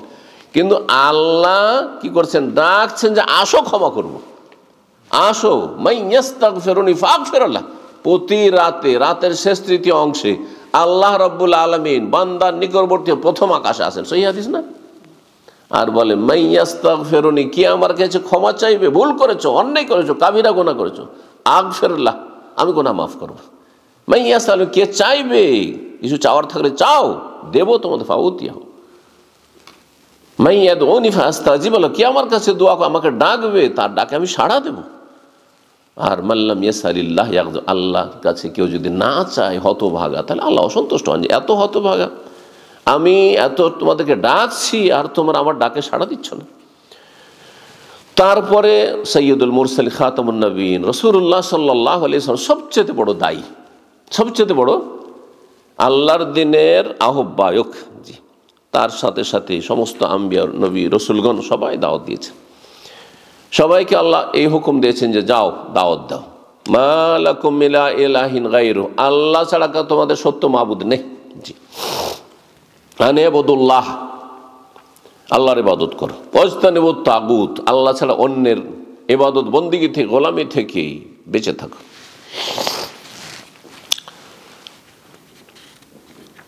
দাওয়া ইলাল্লাহর ফজিলত হচ্ছে যে দুনিয়ার যত কথা রয়েছে তার মধ্যে সবচেয়ে ভালো কথা হচ্ছে আল্লাহর দিকে আহ্বান করা, দিনের কথা বলা। ওমান আহসানু কাওলাম মিম্মান দাআ ইলাল্লাহ ওয়া আমিলা সালিহান ওয়া ক্বালা ইন্নানি মিনাল মুসলিমিন। ওর চাইতে ভালো কথা কেউ বলে না পৃথিবীতে। যেই ব্যক্তি আল্লাহর দিকে ডাকে এবং কি করে, নিজে ভালো আমল করে আর নিজের ইসলামের কথা প্রকাশ করে, ইসলামকে লুকিয়ে রাখতে চায় না, হীনমন্যতে ভোগে না। যখন দুর্বল ইমানের মুসলিম অমুসলিমদের সাথে মিশে যায় তখন লজ্জা পায়, কেমন করে বলবো যে আমি মুসলিম, অথবা এমনভাবে চলবো যাতে চিনতেই না পারে, আমাকে খ্রিস্টান বলে, আমাকে যেন অমুসলিম বলে, এটা যেন না। ওয়াকালা ইন্নানি মিনাল মুসলিমিন, এটা মুখে বলা নয়, আপনার কাজে কর্মে, ফেস, আপনার চলা ফিরাই। একটা ভালো দিক আমাদের বাংলা ভাষাভাষীদের মধ্যে এখন দেখা যাচ্ছে যে সব কিছুতে আসসালামু আলাইকুম, বিসমিল্লাহ, ইনশাআল্লাহ, মাশাআল্লাহ। নামাজ রোজা নেই, কিচ্ছু নেই, কিন্তু হ্যাঁ দিনের ফরজ ওয়াজিব নাই, কিন্তু শুনছেন না বিভিন্ন মিডিয়াতে ইনশাআল্লাহ, মাশাআল্লাহ, এগুলো হচ্ছে ওয়াকালা ইন্নানি মিনাল মুসলিম, ইসলাম প্রকাশ করা, বোঝা যাচ্ছে মুসলিম, ওই কথাতে বোঝা যাচ্ছে মুসলিম, অমুসলিম নয়। প্রকাশ করতে হবে, নিজেকে দুর্বল মনে করলে হবে না যে কি করে পরিচয় দেবো, লজ্জা লাগে, না না, মোটেই না। এই দুর্বলতা যেন কাজ না করে। তো ইসলামের কথা বলা, দ্বীনের দাওয়াত দেওয়া, এটি সবচেয়ে ভালো কথা। দাওয়া ইলাল্লাহর কাজ করলেই সফলতা রয়েছে। যদি সফল হতে চান, হাইয়া আলাল ফালাহ, এখানে একটি কথা বলিনি, এই যে মুয়াজ্জিন 5 ওয়াক্ত আজান দিচ্ছে, ইকামত দিচ্ছে, এটাও কিন্তু দাওয়ার কাজ। মহল্লার লোকদেরকে যতদিন পর্যন্ত আজান আওয়াজ পৌঁছচ্ছে ততদিন পর্যন্ত মানুষকে কি বলছে, হাইয়া আলাস সালাহ, সালাতের জন্য এসো, দাওয়া। হাইয়া আলাল ফালাহ, তোমাদের সফলতার জন্য, তোমাদের কামিয়াবির জন্য এসো, এটি দাওয়া, দাওয়ার কাজ। এইরকমই যে কোনো ভালো কাজের দিকে আপনি আহ্বান করছেন, সেটা আকীদার বিষয় হোক, ইবাদত বন্দেগীর বিষয় হোক, আখলাক চরিত্রের বিষয় হোক, যে কোনো গুনাহ থেকে মুক্ত হওয়ার বিষয় হোক, সব দাওয়া ইলা আল্লাহর কাজ। এর মাধ্যমে সফলতা রয়েছে। এই জন্য আল্লাহ বলেছেন ওয়াউলাইকা হুমুল মুফলিহুন ওয়াল তাকুম মিনকুম উম্মাহ ইয়াদউনা ইলাল খায়র ওয়া ইয়া'মুরুনা বিল মারুফ ওয়া ইয়ানহাউনা আনিল মুনকার ওয়াউলাইকা হুমুল মুফলিহুন। এরাই হচ্ছে সাকসেস। তার যদি সাকসেস হতে হয় তো ভালো কাজের উপদেশ দিতে, অন্যায় কাজে বাধা দিতে হবে এবং কল্যাণের দিকে ইয়াদউনা ইলাল খায়র, ভালোর দিকে আহ্বান করতে হবে। এই হচ্ছে সফলতা। দাওয়া ইলা আল্লাহর কাজ হচ্ছে সাদাকার মতো, সাদকা জারিয়া। একটা মসজিদ বানিয়ে দিয়ে গেছেন, ইনশাআল্লাহ তাআলা এই মসজিদে তাওহীদ কিয়ামত পর্যন্ত আল্লাহ যেন বহাল রাখেন। যারা প্রথম এতে অংশ নিয়েছেন এবং এটা কায়েম করেছেন, বলে আলহামদুলিল্লাহ, এবং কোনো অহংকার নয়, আল্লাহ যেন এটা কবুল করেন। ইব্রাহিম আলাইহিস সালাম যখন কাবা ঘর নির্মাণ করছিলেন বাপ বেটা মিলে, আর দোয়া করছে রব্বানা আতিনা রব্বানা তাকাব্বাল মিন্না ইন্নাকা আনতাস সামিউল আলিম, কল্পনা করেছিলেন কি তিনি এত দূর পর্যন্ত যে প্রতিদিন হাজার হাজার লক্ষ লক্ষ মানুষ আসবে আর তওয়াফ করবে, আর 24 ঘন্টা তওয়াফ চলতে থাকে। ইবাদত বন্ধই না। ফরজ সালাতের সময় সালাত চলছে, আর বাকি সময় 24 ঘন্টা চলতি আছে, তওয়াফ চলতি আছে, আল্লাহর ঘরে ইবাদত বন্দেগী চলতি আছে, দুআ জিকির আজকার চলতি আছে। আল্লাহর কাছে কোনো কিছু মুশকিল নেই। হতে পারে কিয়ামত পর্যন্ত এখান থেকে গোটা একটি জাতি, গোটা একটি মহাদেশ হেদায়েত পাবে, অসম্ভব কিছু না। যালিকা আলাল্লাহি বিআজিজ। যার যত ইখলাস সুন্দর হবে তত বেশি তাতে বরকত হবে। ওলামারা বলেছেন যে নবী সাল্লাল্লাহু আলাইহি ওয়াসাল্লাম মাত্র 23 বছর দাওয়াত দিয়েছেন। অন্যান্য নবীরা অনেক দীর্ঘ সময় ধরে দাওয়াত দিয়েছেন, তাদের ইখলাসে ত্রুটি ছিল না। কিন্তু রাসূলুল্লাহ সাল্লাল্লাহু আলাইহি ওয়াসাল্লাম 23 বছরে যে দুনিয়ায় ইনকিলাব, বিপ্লব নিয়ে এসেছেন, পরিবর্তন নিয়ে এসেছেন, সেটা বিশ্বের কোনো মানুষ দ্বারা হয়নি সম্ভব। এর পিছনে সবচেয়ে গুরুত্বপূর্ণ কারণ হচ্ছে ইখলাস, আল্লাহর জন্য কাজ করা, আল্লাহ সন্তুষ্টির জন্য কাজ করা। যত বেশি আল্লাহর জন্য ইখলাস থাকবে তত বেশি তাতে আপনি সফল হবেন। সাদকা এটি সাদকা জারিয়া, কিয়ামত পর্যন্ত। দুনিয়া থেকে আমরা চলে যাব, আপনারা চলে যাবেন, কিন্তু এই নেকি চলতেই থাকবে, নেকি আপনাদের চলতেই থাকবে। ঠিক তেমনি দাওয়ার কাজ করে চলে যাবেন, ওই সাদকার মতো, সাদকা জারিয়ার মতো নেকি চলতেই আছে।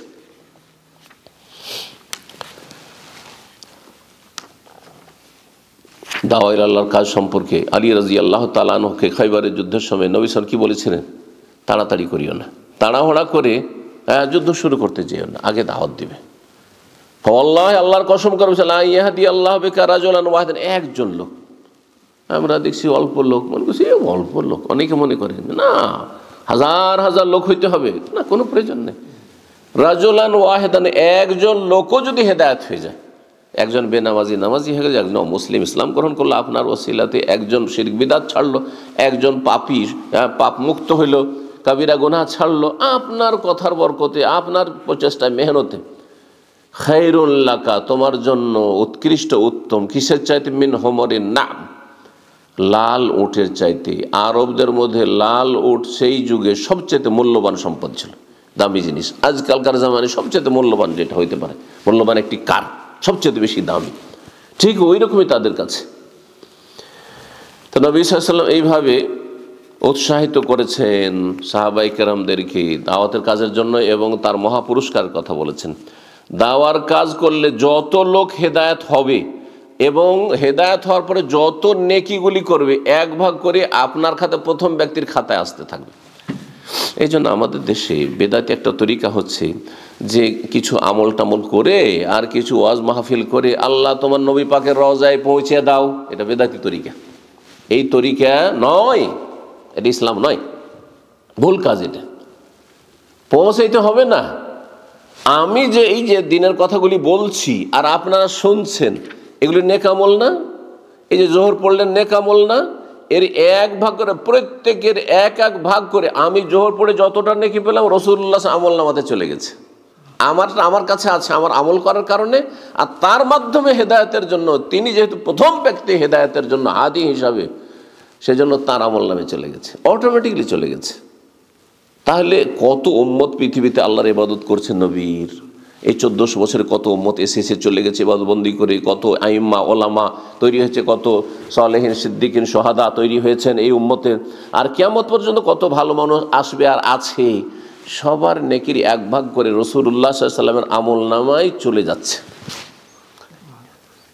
লা ইয়ানকুসু মিন উজুরিহিম শাই, আমাদের নেকি কমিয়ে নয় যে ভাগাভাগি হয়ে যাচ্ছে, না এমন নয়, আমাদেরটা আমাদের কাছে আছে। আর তার ওসিলায় যেহেতু আমরা হেদায়েত পেয়েছি, তার কাছে চলে যাচ্ছে। যেমন তোমার কথা নয়, রাসূলুল্লাহ সাল্লাল্লাহু আলাইহি ওয়াসাল্লামের কাছে যারা আমাদের চাইতে বেশি কাজ করেছেন, তাদের কাছে তাদের আমল নামায় অনেক বেশি যাচ্ছে, কিন্তু আমরা সীমিত যতটা করি ততটা তো আসবে আমাদের কাছে। আপনি যদি 10 জনকে হেদায়েত করেন, 10 জনের 10 জন নামাজি আপনার মাধ্যমে হয়েছে, 10 জন শিরক বিদআত মুক্ত হয়েছে, তাদের নেকিগুলি তো আপনার কাছে আসবে, আপনার আমলে আসতে থাকবে, চলতে থাকবে। আবার তাদের মাধ্যমে যে তাদের ছেলেমেয়েরা অথবা তাদের মাধ্যমে অনেকে হেদায়েত হয়েছে, তারাও পাবে। আর আপনি যেহেতু প্রথম ব্যক্তি, সুতরাং আপনার কাছেও আসতে থাকবে। কিন্তু জি, কত নেকি তাহলে চিন্তা করুন আপনি। এমর্মে সহিহ মুসলিমের হাদিস, মান দা ইলা হুদান, কেউ যদি হেদায়েতের পথে ডাকে, কানা লাহু মিনাল আজরি, তার নেকি হবে মিসলা উজুরে মান তাবিআহু, যতটা যারা অনুসারী হবে বা যত লোক অনুসরণ করে তাদের নেকি সমান হবে।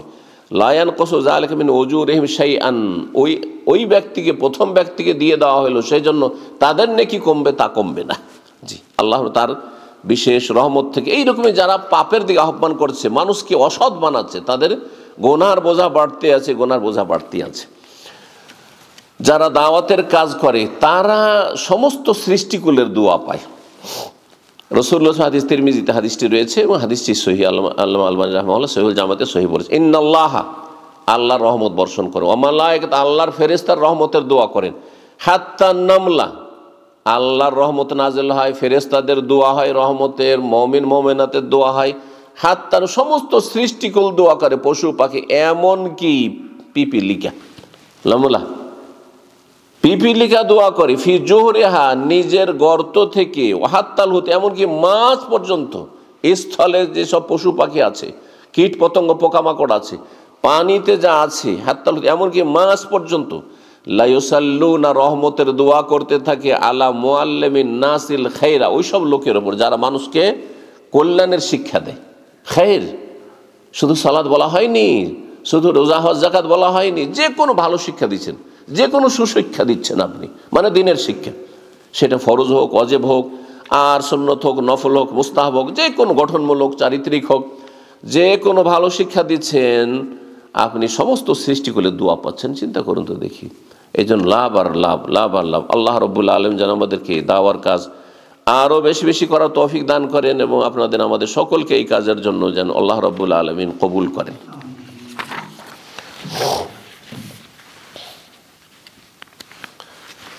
সর্বশেষ একটি পয়েন্ট আছে, অল্প সময়ে সে বিষয়টি বলছি। আর যে বিষয়গুলো বললাম সেগুলো তো অনেক পয়েন্ট ছিল, সময়ের স্বল্পতার জন্য 1 ঘন্টা যেহেতু পার হয়ে গেছে, আর 1 ঘন্টায় আমার আলোচনা করার কথা রয়েছে, তবু আমি হয়তো 10-15 মিনিট আপনাদের আরও নিচ্ছি। সর্বশেষ পয়েন্ট বলেছিলাম যে দায়ীর আখলাক চরিত্র কেমন হবে। আপনি যে দাওয়াতি কাজ করবেন, আপনার চরিত্র কেমন হওয়া উচিত, আপনার গুণাবলী, আপনার বৈশিষ্ট্য কেমন হওয়া উচিত, আপনার মধ্যে ভালো গুণ থাকতে হবে। 1 নম্বর গুণ হচ্ছে ইখলাস, আল্লাহ সন্তুষ্ট, দুনিয়ার কোনো গরজ করবেন না, যাতে করে মানুষের কাছ থেকে কোনো চাওয়া পাওয়া না থাকে, রবের কাছে চাইবেন। রবের কাছে চাইলে আল্লাহ কোনখান থেকে দিবেন সেটা আল্লাহ জানেন বেশি। আপনি হয়তো মানুষের কাছে আশা করছেন দুনিয়াদারি, এদের কাছে পয়সা পাবো, তো স্বার্থ পাবো, তো এদের কাছে মান সম্মান পাবো, এদের কাছে আমি এই পাবো, তো সে লিডারশিপ পাবো, এইসব দুনিয়ার তুচ্ছ গরজ করছেন। এতে করতে গিয়ে আল্লাহর কোনো সহযোগিতা, সাহায্য নেই আপনার সাথে, যার ফলে আপনি দুনিয়াতে লাঞ্ছিত হয়ে যাচ্ছেন, হ্যাঁ, ছোট হয়ে যাচ্ছেন মানুষের কাছে। কিন্তু যখন আপনি ইখলাস নিয়ে আসবেন, আল্লাহ এমন ওপরে উঠিয়ে দেবেন যে আপনি কল্পনা করতে পারেননি। এই জন্য আল্লাহ রব্বের কাছে দোয়া, আল্লাহ আমাদেরকে যেন সত্যিকার ইখলাস দান করেন, আল্লাহর সন্তুষ্টির জন্য কাজ করার তৌফিক দান করেন। দুনিয়ার সমস্ত গরজ থেকে, ছোট শিরক, বড় শিরক থেকে, দুনিয়ার লোভ লালসা থেকে আল্লাহ যেন বেঁচে থাকার তৌফিক দান করেন। এইরকম ফেমাস হওয়া, হ্যাঁ, ভাইরাল হওয়া, এই সব রোগে যেন আক্রান্ত না হয় কেউ, যাতে করে আমি ভাইরাল হতে পারি, যাতে আমি মানুষের জনপ্রিয়তা লাভ করতে পারি। হ্যাঁ, না না না, এইসব কোনো উদ্দেশ্য যেন না থাকে। 2 নম্বর বৈশিষ্ট্য হচ্ছে যে আপনাকে যথেষ্ট জ্ঞান থাকতে হবে। জ্ঞান নেই, আরবিতে প্রবাদ ফাকেদুস শাইয়্যিল লা ইউদ, পকেট যদি এমটি হয়, টাকা না থাকার, পকেটে যদি হাত ঢোকান তো বেরোবে টাকা। তা আপনার পেটে যদি এলেম না থাকে আর এমনি যদি আপনি শুধু লেকচার ঝাড়েন তাহলে কাজ হবে? তাহলে আপনার কাছে যথাযথ ইসলামের জ্ঞান থাকতে হবে, শরীয়তের জ্ঞান থাকতে হবে। 3 নম্বর বৈশিষ্ট্য হচ্ছে দায়ী যেন মুত্তাকি পরহেজগার হয়, কারণ তাকওয়া হচ্ছে সবচেয়ে উত্তম সম্বল। ওয়াতাজাওয়াদু ফাইন্না খায়রাজ যাদিত তাকওয়া, আল্লাহ বলছেন তোমরা সম্বল গ্রহণ করো আখিরাতের পাথেয়, আর সবচাইতে উত্তম পাথেয় সম্বল হচ্ছে তাকওয়া। সূরা বাকারা 197 নম্বর আয়াত। সুতরাং আল্লাহর ভয়ভীতি যদি অন্তরে না থাকে তাহলে দায়ী যে কোনো সময় পাপে জড়িয়ে যেতে পারে। আর আপনার দ্বারা যদি পাপ হয় তো আপনি মানুষকে ভালো কথা বলবেন, তো এই ভালো কথাতে বরকত হবে না, বরকত হবে না, যার ফলে মানুষ হয়তো হেদায়েত হয় না। কিছুদিন আপনি খুব জনপ্রিয়তা লাভ করলেন আর খুব মানুষের কাছে বাহ পেলেন আর সাবাস মানুষ বলল, কিন্তু শেষে দেখা গেল যে আপনার লাইফে কোনো বরকত থাকলো না, আপনার দাওয়াতে কোনো বরকত থাকলো না। 5 নম্বর যে বিষয়টি সেটি হচ্ছে ধৈর্য ধারণ করতে হবে, সহনশীল হইতে হবে এবং ইগনোর করতে হবে। আপনারা এই ভাষাগুলি বেশি বুঝছেন, হ্যাঁ, উপেক্ষা করতে হবে। দেখেন অনেক সময় ছোটোখাটো বিষয়ে কেউ একটা খারাপ আচরণ করেই দিল, কত গাল দিচ্ছে, আর প্রত্যেকটার পিছনে পড়ে গিয়ে গাল দিচ্ছে, সুতরাং আমি রিয়াক্ট করব আর তারপরে এর বিরুদ্ধে আমি কিছু লিখবো, অথবা এখানে আমি গরম হয়ে গিয়ে একটু উত্তেজিত হয়ে আমি একটা লেকচার দেওয়া শুরু করব, তাহলে আর কাজ হবে না। যেন কিছু হয়নি, যেন গাল খাইনি, বরং খুশি হইতে হবে। আম্বিয়া রসুলগণ গাল খেয়েছেন, আমি মাঝে মাঝে বলছি নবী রসুলগণের সুন্নাত।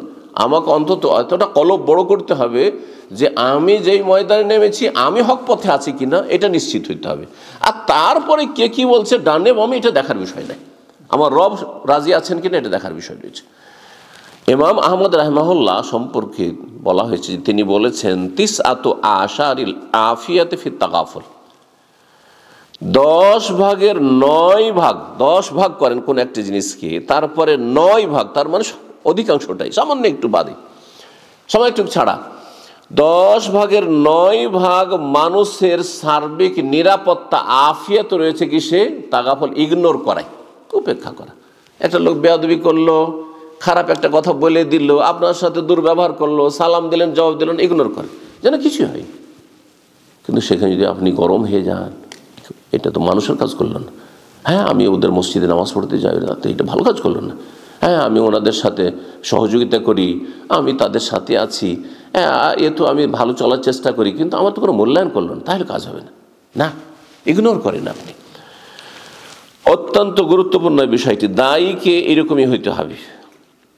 দাওয়াতি কাজের ক্ষেত্রে আল্লাহর কাছে সবসময় কল্যাণ কামনা করতে ইস্তিখারা এবং মানুষের কাছে, যোগ্য মানুষের কাছে মশওয়ারা, পরামর্শ নিতে হবে। একাই সিদ্ধান্ত নিলে হবে না, একাই যে কোনো একটা কথা বলে দিলেন। বড় বড় ইস্যুগুলি চলে, জাতীয় ইস্যু, যেসব সমস্যাগুলি রয়েছে, জটিল সমস্যা, নিজে থেকেই সিদ্ধান্ত না নিয়ে আর সেসব কথা না বলে দিয়ে অনেক সময় এইসব কথা বলে নিজেকে লজ্জিত হইতে হয়।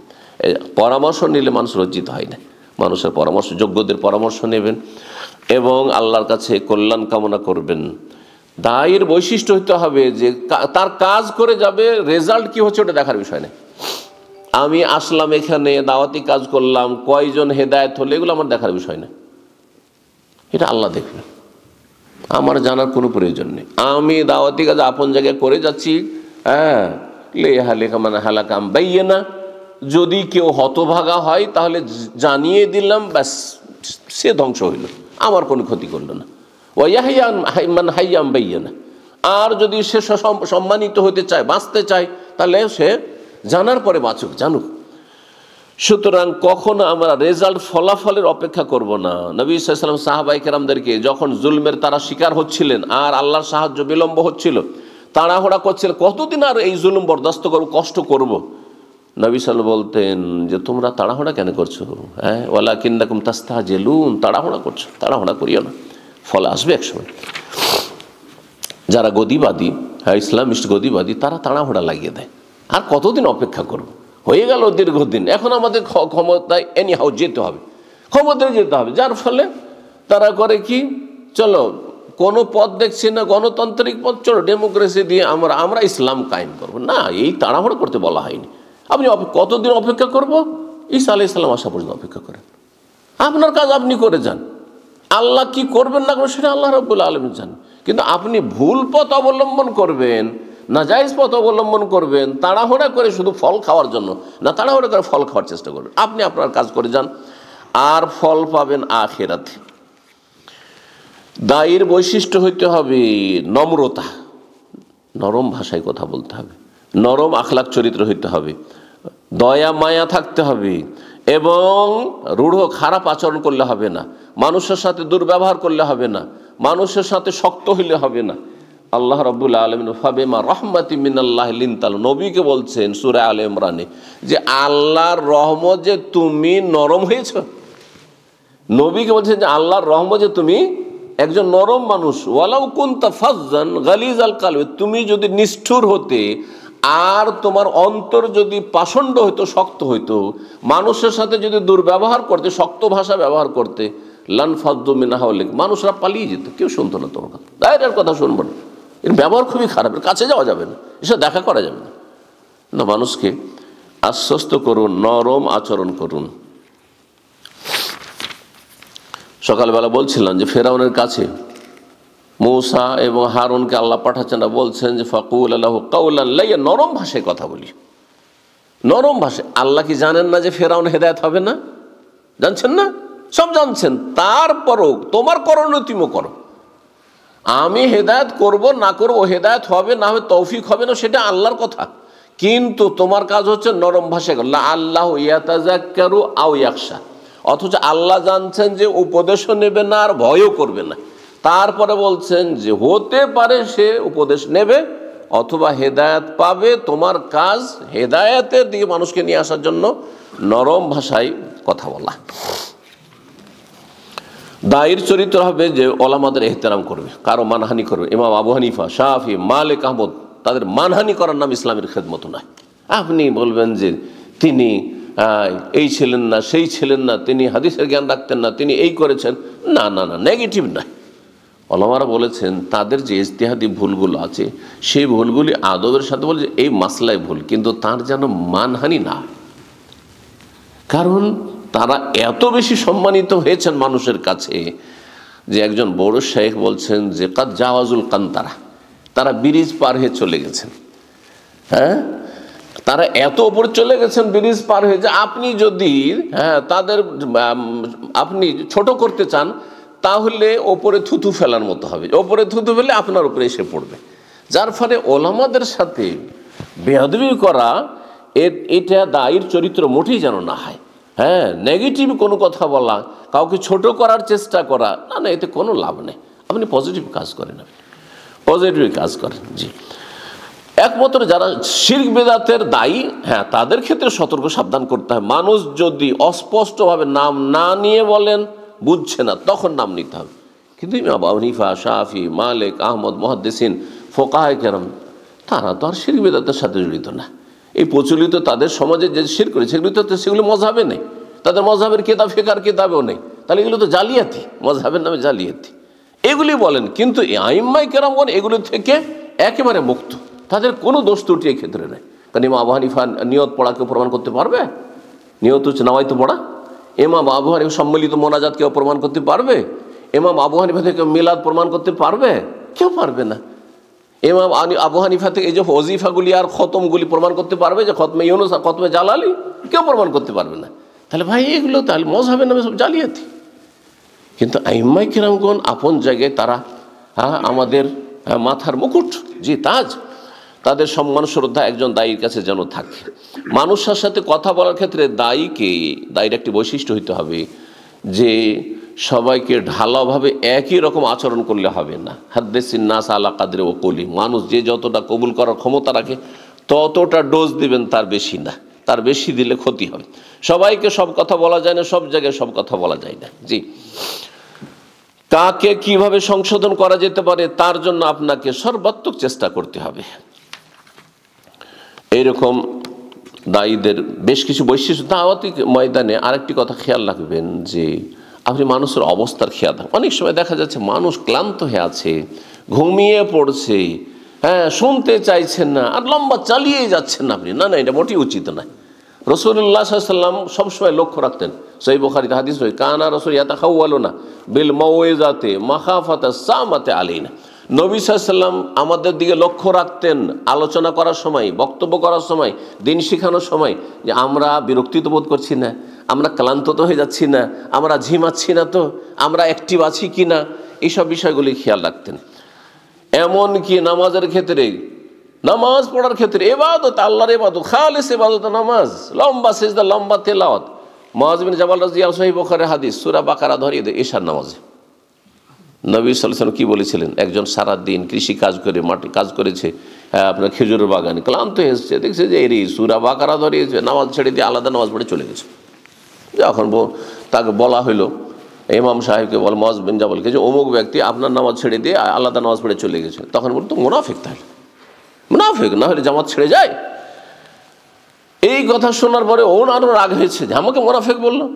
নবী সাল্লাল্লাহু আলাইহি ওয়াসাল্লামের কাছে গিয়ে অভিযোগ, ইয়া রাসূলুল্লাহ, এইরকম মুআয এসার নামাজ পড়াচ্ছে আমাদের মহল্লাতে, আর তারপরে সূরা বাকারা ধরিয়ে দিয়েছে, আর আমি তো ক্লান্ত আসছি, তো পারছি না তো, আর এই জন্য আমিও তার জামাত ছেড়ে দিয়ে আমি আলাদা নামাজ পড়ে চলে এসেছি, আর আমাকে মুনাফিক বলেছে।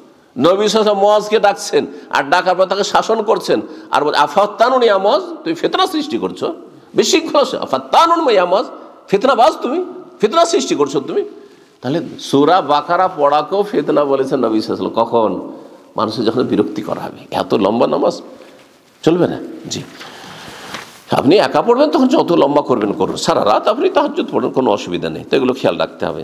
যাই হোক, পরস্পর সহযোগিতা, দায়ীদের মাঝে কোঅপারেশন থাকতে হবে, সহযোগিতা থাকতে হবে। না না, কারো সাথে আমার কোনো কানেকশন নেই, আমি কারো সাথে যোগাযোগ রাখি না, না না, আপনার দাওয়াত ফলপ্রসূ হবে না।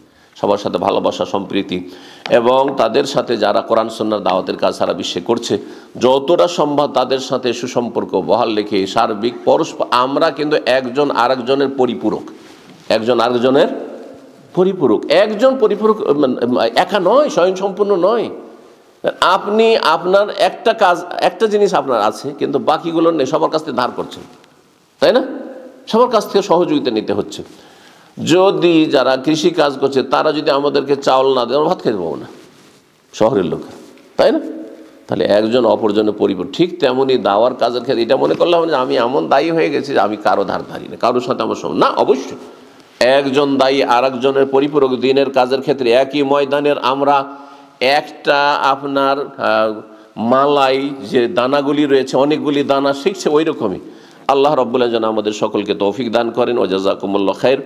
আর কথা লম্বা হলো, সেই জন্য আপনাদের কাছে ক্ষমা চেয়ে নিচ্ছি, কিন্তু খুব গুরুত্বপূর্ণ বিষয়গুলি ছিল যা আপনাদের সামনে সংক্ষেপে হলো পেশ করার চেষ্টা করলাম। রব্বুল আলামিন যেন কবুল করেন, এবং আপনার আপন আপন জায়গা থেকে সবাই সামান্য হইলেও, পার্ট টাইম হইলেও, নিজেদের মাঝে কাছে, আপনার বাড়িতে, প্রথম বাড়িতে দাওয়াতের কাজ করবেন, আপনার ঘরে আপনার স্ত্রী ছেলে তাদের মধ্যে ঘাটতি রয়েছে, দাওয়াতি কাজ করবেন আপনি, তরবিয়ত, ইমানি তরবিয়ত, ইসলামী তরবিয়ত, এটাই দাওয়ার কাজ।